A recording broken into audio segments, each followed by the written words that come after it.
At my cousin's wedding reception, my husband Damien grabbed my arm so hard it left marks. "Look at the bride's face," he whispered urgently.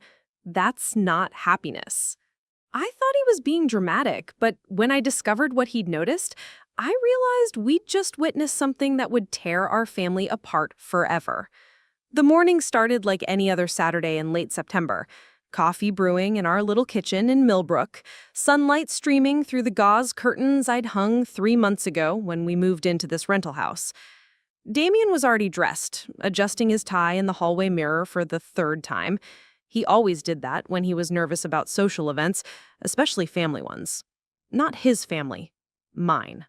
"You sure this tie works with the navy suit?" he asked, turning toward me as I emerged from our bedroom in my emerald green dress, the one I'd bought specifically for this wedding because my mother had mentioned 3 times that earth tones would photograph better than your usual black everything.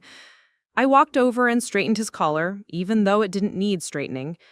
"You look perfect. You always look perfect at these things. It's me who ends up looking like I got dressed in the dark." He smiled, that gentle half-smile that had first caught my attention 4 years ago at a coffee shop in downtown Riverside. "Evelyn, that's me, 30 years old, marketing coordinator for a mid-sized dental practice, owner of too many plant houses, and not enough confidence when it comes to my extended family." Damien always said my name meant something important, which was more than I could say for most of my relatives. Today was my cousin Penelope's wedding. Penelope Hartwell, soon to be Penelope Morrison. She was 26, 4 years younger than me, and had somehow managed to accomplish everything I was still figuring out. Beautiful apartment in the city, successful career as a pharmaceutical sales rep, a fiancé who looked like he stepped out of a catalog for expensive watches. Kenneth Morrison, 32, investment banker, owner of a German sedan that cost more than most people make in a year. The wedding was being held at Willowbrook Estate, one of those venues that charged extra just for the privilege of saying you'd gotten married there. Rolling hills, perfectly manicured gardens, a ballroom with crystal chandeliers that probably cost more than our annual rent. It was exactly the kind of place Aunt Helena, Penelope's mother, would choose. Helena had believed that appearance was everything, and she'd spent the last 18 months planning this wedding like it was a military operation. "We should leave soon," Damien said, checking his watch. "Your aunt specifically said the ceremony starts at 3:30 sharp, and you know how she gets about punctuality." I knew exactly how Aunt Helena got about punctuality. She got the same way about everything. Intense, controlling, with a smile that never quite reached her eyes. She was my father's sister, 10 years younger than him, and had spent most of my childhood making subtle comments about how our family could present better if we just tried a little harder. Dad always said Helena meant well, but Mom had a different theory. "Some people," she'd say while washing dishes with unnecessary force, "think money can buy you out of being miserable." The drive to Willowbrook took 45 minutes through winding country roads lined with maple trees just beginning to turn. Damien drove while I fidgeted with the gift bag containing the crystal vase we'd bought from Penelope's registry. $120 for something that would probably sit in a cabinet gathering dust, but it was appropriate, according to the etiquette website I'd consulted. "Tell me again how many people are going to be there?" Damien asked as we passed a sign for the estate. "Around 200 for the ceremony, 150 for the reception. Mostly Helena's friends and Kenneth's business associates. Family is actually a pretty small portion." "And remind me which relatives I need to be extra polite to?" I'd given him this briefing before, but he always asked again. Damien understood that navigating my family required strategy. Aunt Helena, obviously. She's the mother of the bride, and she'll be watching everything. Uncle Richard, Helena's husband, he's harmless, but he'll talk your ear off about golf. My parents will be there, but they'll mostly stick to themselves. And then there's the rest of the Hartwell cousins, Penelope's brothers, David and Christopher, plus their wives. The investment banker brothers? David's the investment banker. Christopher is the one who sells luxury real estate. They're both, I paused, trying to find diplomatic words, competitive. Everything is a comparison with them. What kind of car you drive, where you vacation, what neighborhood you live in. Damien nodded. He'd met them briefly at a family barbecue 2 summers ago and had come away looking like he'd survived an interrogation. And they all live in Fairfield County? Most of them. Helena and Richard have that house in Westport. David and his wife Clarissa live in Greenwich. Christopher and Amanda are in New Canaan. It's like they all decided they needed to live within a 20-minute drive of each other so they could keep proper tabs on everyone's success levels. What about Penelope? Where's she living now? She and Kenneth have a place in Stamford. High-rise, views of the Sound, the works. Helena's been bragging about it for months. Penelope's apartment has such stunning water views, you can see all the way to Long Island on a clear day. I did my best impression of my aunt's slightly pretentious tone, the one she used when she wanted everyone to know something expensive was being discussed. Damien laughed. You do that voice perfectly. It's terrifying. The gates of Willowbrook Estate came into view. Wrought iron with elaborate scrollwork spelling out the name in gold lettering. A man in a navy blazer directed us toward the guest parking area, where luxury cars sat in neat rows like an auto show. BMWs, Mercedes, a few Audis, and what looked like a Porsche near the front. Our 4-year-old Honda Civic looked distinctly out of place, but Damien found a spot between 2 SUVs where it wouldn't be too conspicuous. "Remember," I said as we got out of the car, "we're having a wonderful time. We think the venue is beautiful, and Kenneth is perfect for Penelope." "Got it. And if anyone asks about our plans?" "We're focusing on our careers right now, but we're very happy." It was our standard response to the inevitable questions about when we were going to buy a house, get married ourselves, start having children, the questions that always seemed to come from people who'd already checked all those boxes and couldn't understand why we hadn't. The estate grounds were, admittedly, stunning. Gravel pathways wound between perfectly trimmed hedges and flower beds that looked like something from a magazine. A string quartet was playing near the entrance to the garden where the ceremony would be held, and uniformed waitstaff circulated with trays of champagne and what looked like very expensive hors d'oeuvres. We followed signs toward the pre-ceremony cocktail hour, held on a stone terrace overlooking the estate's vineyard. The late afternoon sun cast everything in golden light, and if you didn't know better, you'd think this was exactly what happiness looked like. "Evelyn, Damien, over here!" My mother's voice carried across the terrace. She and Dad were standing near the edge of the patio, drinks in hand, looking slightly uncomfortable in their formal clothes.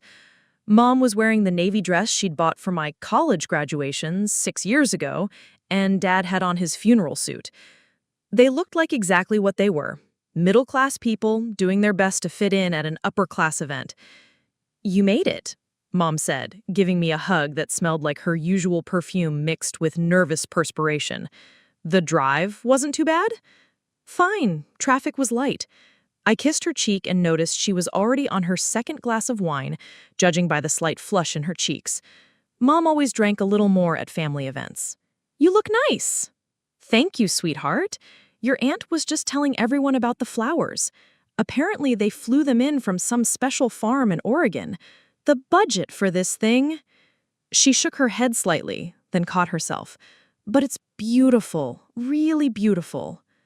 Dad shook Damien's hand and clapped him on the shoulder. "Good to see you, son.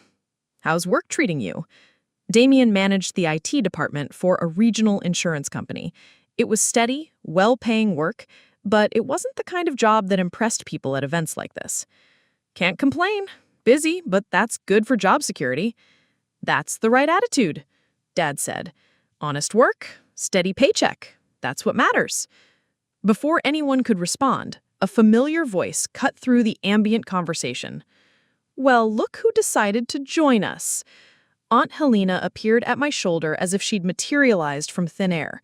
She was wearing a champagne-colored dress that probably cost more than my monthly salary, and her hair was styled in an elaborate updo that clearly required professional intervention. Everything about her appearance was flawless, from her manicured nails to her pearl earrings. "Aunt Helena?" I said, accepting her air-kiss greeting. "You look beautiful. The venue is absolutely stunning." "Thank you, dear. 18 months of planning, but I think we've created something truly special." Her eyes swept over my dress with the kind of quick assessment she was famous for. Green is such an interesting choice.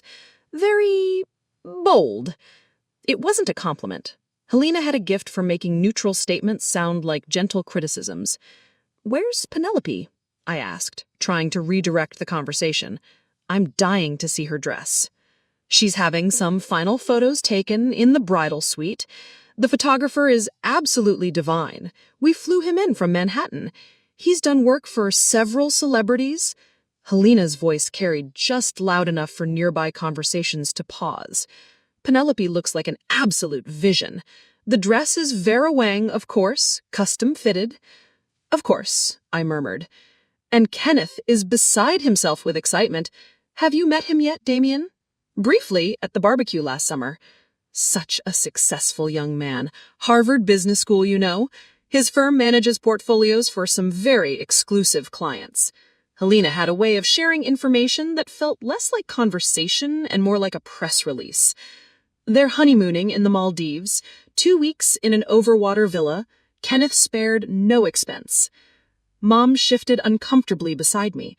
Her and Dad had honeymooned at a bed and breakfast in Vermont 35 years ago, and still talked about it like it had been the most romantic thing in the world. "That sounds lovely," I said.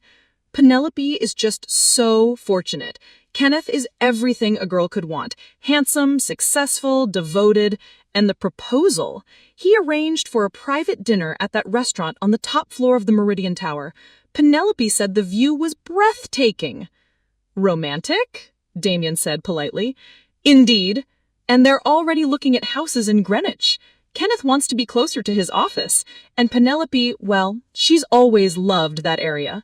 Such beautiful neighborhoods, excellent schools for when they start their family."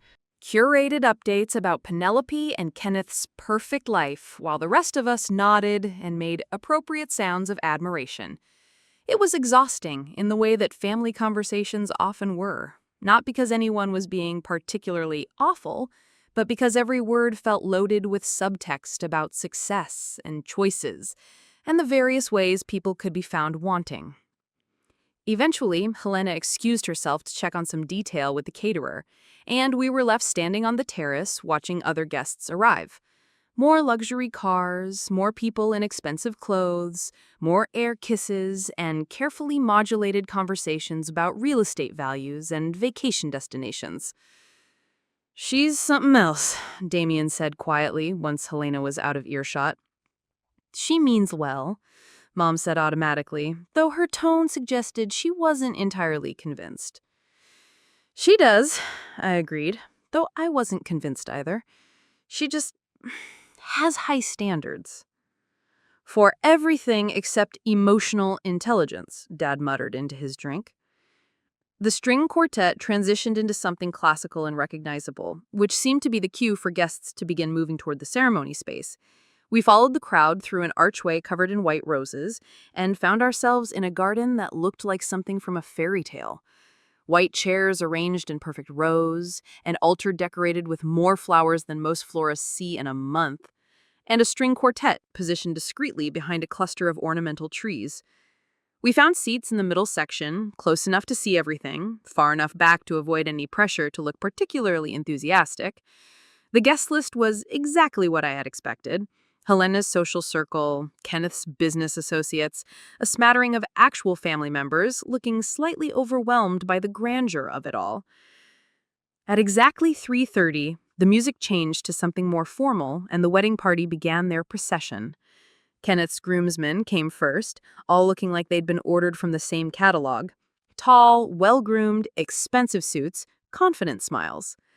Kenneth himself followed, and I had to admit he looked the part of the perfect groom. Tall, dark hair, strong jawline, the kind of presence that commanded attention. Then came the bridesmaids, a parade of young women in dusty rose dresses that probably had been selected more for their photogenic qualities than their comfort. Penelope had chosen her sorority sisters and Kenneth's sister, all of whom looked like they'd stepped out of a bridal magazine. And then finally, Penelope appeared at the back of the garden on Uncle Richard's arm. She was, objectively, stunning. The Vera Wang dress was everything Helena had promised. Elegant, sophisticated, fitted perfectly to Penelope's slim frame. Her hair was styled in soft waves with her grandmother's pearl comb, and her makeup was flawless. She looked exactly like what a bride was supposed to look like. But something was wrong. I couldn't put my finger on it at first. Everything about the picture was perfect. The dress, the flowers, the setting, the handsome groom waiting at the altar. But as Penelope walked down the aisle, her smile seemed fixed, practiced, like she was performing happiness rather than feeling it. "Beautiful," Damien said, whispered beside me, but his voice carried an odd note. I glanced at him and saw that he was watching Penelope with the same slightly puzzled expression I probably was wearing. The same sense that something was off, even though everything looked exactly right. The ceremony proceeded flawlessly. The officiant, clearly chosen for his gravitas and polished delivery, spoke about love and commitment and building a life together. Kenneth's vows were perfectly crafted, hitting all the right notes about partnership and devotion, and promising to be the husband Penelope deserved. Penelope's vows were equally polished, though delivered in a voice that seemed just slightly too controlled. When they exchanged rings, Kenneth's hand was steady, his smile broad and confident. Penelope's hand trembled slightly, though that could have been nerves. When the officiant pronounced them husband and wife, Kenneth kissed her with theatrical passion while the guests applauded.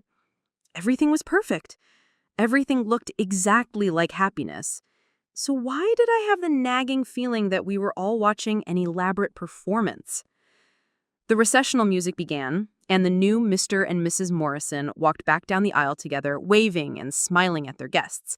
More photos, more congratulations, more champagne while we waited for the cocktail hour to begin. "That was lovely," Mom said, dabbing at her eyes with the tissue. "Penelope looked absolutely radiant." "She did," I agreed, though the word felt wrong somehow.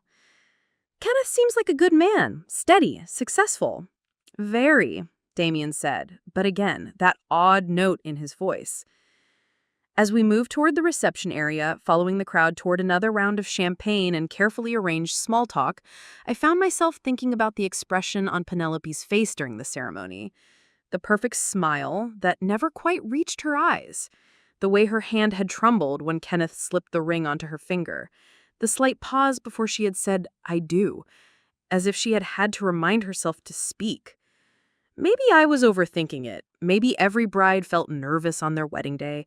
Maybe the weight of all that perfection, all those expectations, all those people watching and judging every moment was enough to make anyone seem a little strained. But as we entered the ballroom for the reception, crystal chandeliers casting rainbow light across pristine white tablecloths and elaborate centerpieces, I couldn't shake the feeling that something important was happening just beneath the surface of all this carefully orchestrated beauty. Something that had nothing to do with happiness and everything to do with the kind of performance that people like Aunt Helena had been perfecting their entire lives. I just didn't know yet what exactly we were all pretending not to see. The Willowbrook ballroom was everything Aunt Helena had promised and more. Crystal chandeliers hung from a vaulted ceiling painted with cherubs and gold leaf details that probably cost more than most people's cars. Round tables dressed in ivory linens were scattered throughout the space, each one topped with centerpieces that looked like small gardens. White roses, baby's breath, and greenery arranged in crystal vases that caught the light and threw tiny rainbows across the room. Our assigned table was number 12, strategically positioned in what I'd come to recognize as the family but not important family section. Close enough to see everything that happened at the head table, far enough away that we wouldn't accidentally photobomb any of the professional shots. We were seated with my parents, Uncle Richard's brother Paul and his wife Diane, and Penelope's college roommate Jessica with her husband Tom. "This is incredible," Jessica was saying as we approached the table, her voice carrying that slightly breathless quality people get when they're surrounded by more luxury than they're used to. "I mean, I've been to some nice weddings, but this is like something from a movie." Her husband Tom was examining the place setting with obvious fascination. Are these real crystal glasses? They feel so heavy. Waterford, Diane said knowledgeably. She worked part-time at an upscale home goods store and had developed an eye for expensive items. These are probably $100 each, at least. I picked up my water glass and felt its substantial weight. $100 for something I could break just by setting it down too hard? The math was staggering. 12 place settings per table, 15 tables, plus all the glassware at the head table and the bar setup. Just the glasses alone probably cost more than Damien and I spent on groceries in 6 months. Helena's really outdone herself, Mom said, settling into her chair and smoothing her napkin across her lap. I can't even imagine planning something like this. 18 months, Paul said, accepting a glass of champagne from a passing waiter. Richard told me Helena had spreadsheets for everything. Color schemes, vendor contracts, timeline schedules. She treated it like a military operation. Well, it shows, Tom said. Everything's perfect. That word again, perfect. It seemed to be the only adjective anyone could use to describe anything about this wedding. The venue was perfect, the flowers were perfect, the bride looked perfect, the groom was perfect. Even the weather had cooperated. A crisp September afternoon with just enough breeze to keep things comfortable, but not enough to disturb anyone's carefully styled hair. But as I looked around the ballroom, watching guests settle into their seats and servers glide between tables with military precision, I couldn't shake the feeling that all this perfection was somehow hollow, like a beautiful stage set waiting for a play that might never begin. There they are, Jessica said, pointing toward the entrance where Penelope and Kenneth were making their grand entrance as a married couple. The band, not a DJ, but an actual 6-piece ensemble that probably cost more than most people's cars, launched into At Last by Etta James. Penelope and Kenneth walked hand in hand toward the head table, stopping to accept congratulations and air kisses from guests along the way. Kenneth looked completely in his element, his smile broad and confident as he shook hands with business associates and clapped other men on the back. This was his world, and he moved through it with the easy confidence of someone who'd never doubted his place in it. Penelope walked beside him, her hand tucked into the crook of his elbow, her smile never wavering. But there was something about the way she held herself that reminded me of a dancer performing a routine she'd practiced so many times, it had become automatic. Every gesture was graceful, every expression was appropriate, but there was a quality of distance, maybe, like she was watching herself perform rather than actually experiencing the moment. She looks tired, Damien said quietly, so only I could hear. He was right. Now that I was really looking, I could see the faint shadows under Penelope's eyes that her makeup couldn't quite conceal, the slight tension in her shoulders despite her perfect posture. The way her smile seemed to require just a little too much effort to maintain. It's been a long day, I said, though even as I spoke the words, they felt insufficient. Brides were supposed to be tired on their wedding day, but this wasn't the pleasant exhaustion of someone who'd been having the time of her life. This was something else. Look at Helena, Mom murmured, nodding toward the head table where Helena was holding court like a queen at her coronation. Helena was radiant in a way that made Penelope's careful composure seem even more stark by comparison. She was animated, gesturing expansively as she spoke to the other parents at the head table, her laugh carrying across the ballroom even over the background music. She looked like someone who was having the absolute time of her life, basking in the success of her 18 months of planning and the admiration of 200 carefully selected guests. She's in her element, Dad said, not without fondness. Always did love a good party. She loves being the center of attention, Mom corrected gently. There's a difference.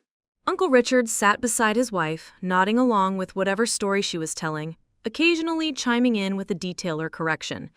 He looked proud but slightly overwhelmed, like a man who'd agreed to something he didn't fully understand and was now committed to seeing it through. I'd always liked Uncle Richard. He was quieter than Helena, more practical, the kind of person who remembered your birthday and asked genuine questions about your job. The servers began bringing out the first course, and I realized I'd been so focused on people watching that I'd barely glanced at the menu. 3 courses, each one described in language that made simple ingredients sound like culinary masterpieces. The salad alone had 6 different components, including something called microgreens and a vinaigrette made with aged balsamic that probably cost more per ounce than decent wine. Kenneth was telling some kind of story, probably about work, judging by the way he gestured and the interested expressions on the faces of the other men at the table. He was clearly the kind of person who commanded attention when he spoke, the kind of natural storyteller who could make even mundane anecdotes seem fascinating. Penelope sat beside him, her posture perfect, her attention apparently focused on his every word. "Am I? You've been watching the head table for the last 10 minutes. What's so interesting?"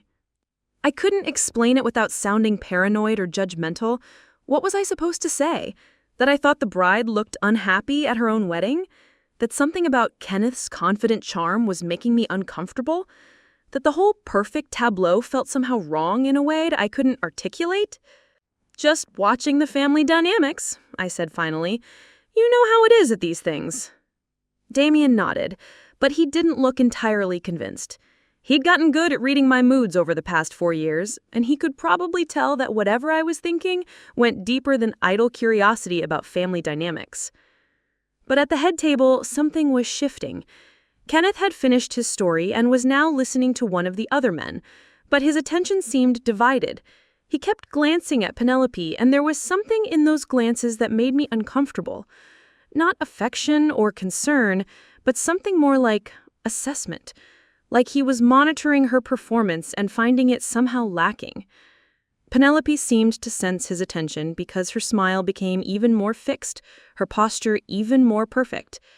She laughed at appropriate moments and nodded when expected, but there was something desperate about the precision of her responses, like she was trying very hard to be exactly what someone expected her to be. "The band is really good," Jessica said, drawing my attention back to our table. "Do you know who they are?" "You look fine," Jessica assured him. "We all clean up pretty well when we try." It was true. Everyone at our table had clearly made an effort to rise to the occasion. The men wore their best suits. The women had invested in new dresses and professional hairstyling. We looked like exactly what we were, middle-class people doing our best to fit in at an upper-class event. Respectable, appropriate, but clearly not quite at home in surroundings this luxurious. Unlike Kenneth, who moved through the evening like he'd been born to it, like crystal chandeliers and truffle oil and 6-piece bands were just the normal backdrop of his life, which I was beginning to suspect they probably were. The main course arrived with even more fanfare than the previous courses. Beef tenderloin with some kind of elaborate sauce, accompanied by vegetables that had been turned into geometric shapes and potatoes that looked more like art installations than food. Everything was beautiful, perfectly prepared, and probably cost more per plate than Damien and I usually spent on dinner for a week. "This is incredible," Mom said, cutting into her beef. "I can't even imagine what something like this costs per person." "Don't ask. Some things are better left as mysteries." But I was already doing the math in my head. 150 guests, 3 courses, plus cocktail hour, premium venue, live band, flowers, photography, videography. We were easily looking at $100,000, maybe more, for one day, for one party, no matter how beautiful or perfectly executed. And as I watched Kenneth lean over to whisper something in Penelope's ear that made her laugh, the first genuinely spontaneous expression I'd seen from her all evening, I found myself wondering if all this perfection was worth whatever it was costing them. Not just financially, but in other ways that might be harder to calculate. The kind of cost that might not become apparent until much later, when the flowers had wilted and the photographs had been filed away, and the real business of being married began.